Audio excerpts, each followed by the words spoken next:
Okay, so how did you get your title translated to Italian?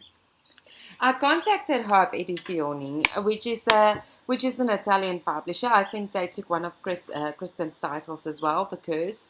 Um, Even though they publish English titles too, and they wanted my series.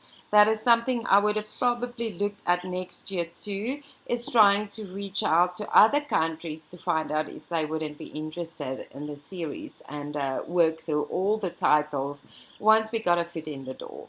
But it's going to be hard work, that's for You sure. thought about maybe trying to get an agent just for translations? To be honest, I don't know if they are willing to take on authors only for translations and let us keep the English rights. If anyone out there could answer the question for us, that would be super. Time for Q&A. You guys ready? Bring them on, baby. Adrienne, there are rumors that you are going to rewrite the entire Dragonian series for the 10-year celebration. How true is that rumor? True. Starting with Blake's books, I realized a lot of things that could have been better in the Dragonian series, and that is why I'm going to rewrite them. Make the world a bit fuller and more magical, and obviously I have grown as a writer too. So yes, I would love to write a new and improved version. So when are you going to release them? Well, hopefully in 2023-24, and hopefully it would be a rapid release sort of thing. Kristin, when are you going to bring out the Shifter Gin series that is actually about the Guardian of Monsters? When I get my covers, I need my covers first before writing a novel. I'm one of those. It's like the cover inspires me to write the story. The gin story is really fleshed out in my head, so I can't wait to get started with this. When are you looking at to release? Probably 2021, not in the beginning, but more likely to the end.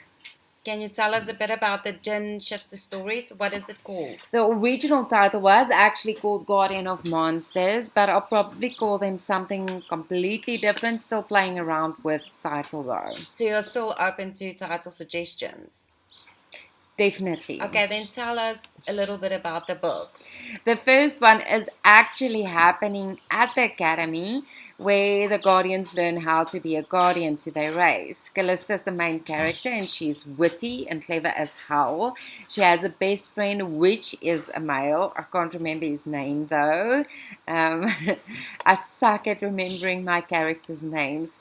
But around 16 they shift for the first time into the animal that they should become, and Callista is the only one that turns into a crow. It's a bit of a mystery as the Jinn race is almost wiped out and the Jinns have the crows, meaning she is the odd one out. The entire plot about the Jinn's chalice and how Jinns are trying to find it. Alec, Callista's foster dad, is a detective and a shifter. He's following the disappearance of vampire leads and guardians that went missing, and when they do find their bodies, their eyes are burned out of their sockets, horrible death. At the end, Callista gets kidnapped with a vampire prince, and the entire plot comes together of what the Jinns are doing to them and why. It ends badly as Alec went to rescue Callista but died in the interim of her rescuing, and she got a glimpse of his killer. The second book is about the Jinn Prince or King Julian, who is like 400 years old. He is searching for the chalice of the Jinns and went to the academy to recruit a guardian. That is where he meets Callista. She goes with him and his sister, the princess, and learn the ways of the Jinns, as it's really not a subject taught at the academy anymore. So Julian basically teaches Callista, and they fell in love, deeply in love, which is against the law for peer and guardian to fall in love. So they basically have to fight the system at the end in order to be able to have a future together. It's where the Sentinels come in again and want to offer Callista a spot with the Sentinels, as she is one of a few crows still left. But because she loves Julian, she can't, until something happens where she felt betrayed by him in such a way that she leaves to be part of the Sentinels at the end of this book. Book 3 is about Callista with the Sentinels. So we get to see a lot of how the Sentinels are working. We read about them a lot in other books, who they are and so forth.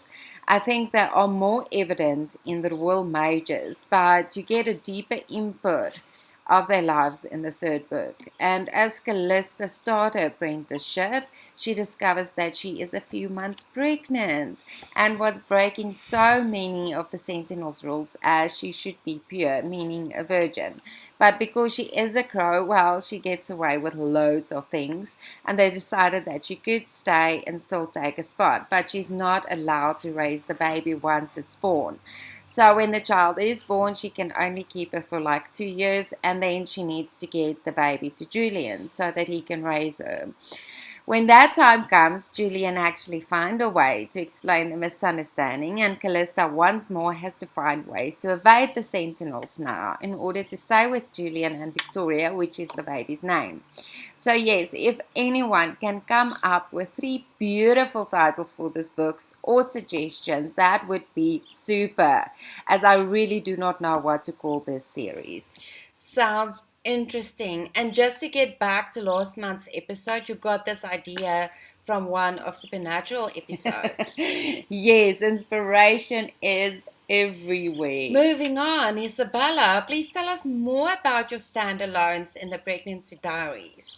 I know you don't market them like that, and your books are going to be published as separate titles, but just give us an inkling about the stories. Okay, so the one plays off in a vine vineyard.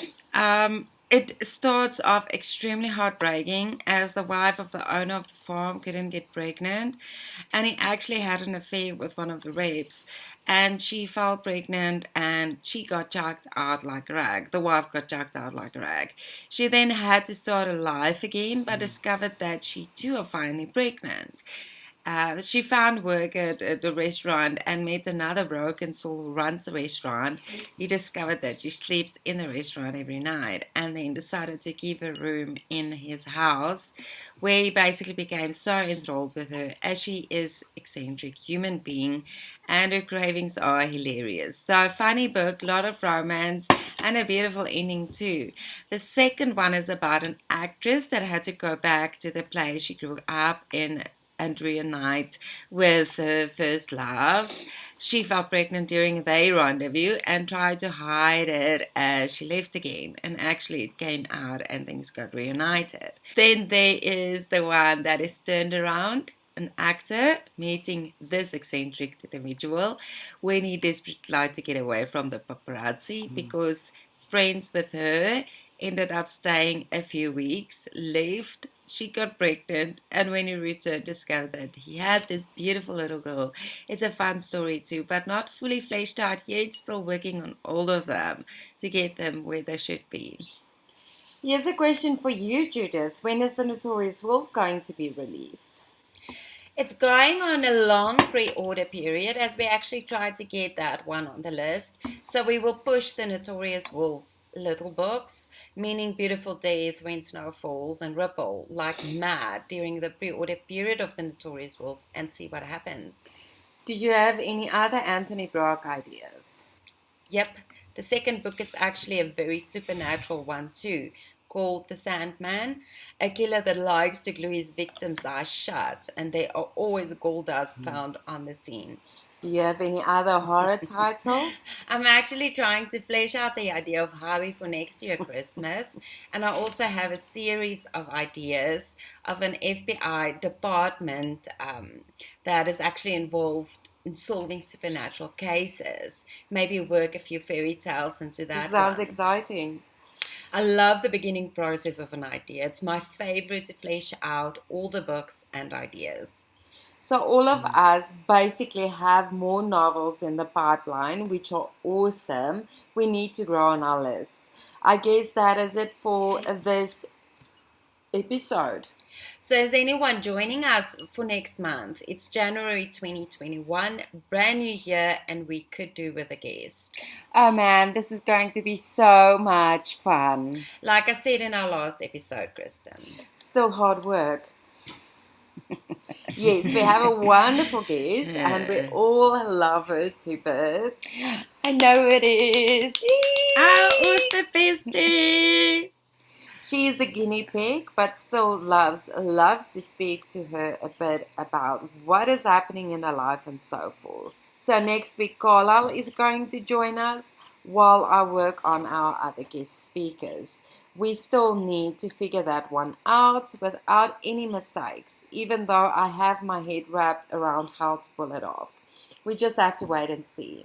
Yay! Okay, so thank you for joining us on Split second episode. All our links to follow us are below, and if you have any question or input in today's episode that we can open with in our next episode, leave them. We will address them. And that is a wrap for this year. Enjoy your wonderful Christmas and a happy New Year. But we will be back in January, and hopefully with a great lineup of guests that are going to join us on Split.